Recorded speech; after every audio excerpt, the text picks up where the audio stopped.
Tiniyak ng Department of Social Welfare and Development na hindi na mapepeke ang Persons with Disability o PWD ID.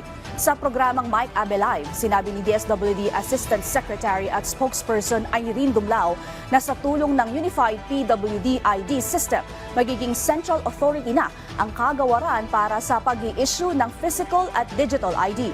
Noong mga nakaraang taon kasi, manual o mano-mano ang pagproseso ng ID at ang lokal na pamahalaan ang nag-i-issue ng ID sa pamamagitan ng PWD Affairs Office. Samantala, ikinatuwa naman ni Assistant Secretary Dumlao ang pagkilala ni Pangulong Ferdinand R. Marcos Jr. sa dedikasyon ng DSWD, partikular na tuwing may kalamidad kung saan kapansin-pansin ang agarang aksyon ng kagawaran para umalalay sa mga apektadong kababayan.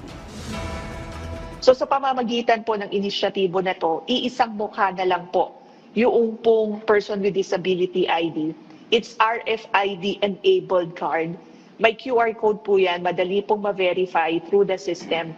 So makakatiyak po tayo na hindi mapipeke, hindi makokopya at hindi magagamit sa pagsasamantala yung pong ating Person with Disability ID. Okay. At makakatiyak tayo na yung pong mga benepisyo at pribilehiyo para sa mga person with disability ay sa kanila po maibibigay. Okay. This serves as an inspiration and a motivation for us to continue doing yung pong maagap at mapagkalingang serbisyo sa ating Good. mga kababayan nangangailangan.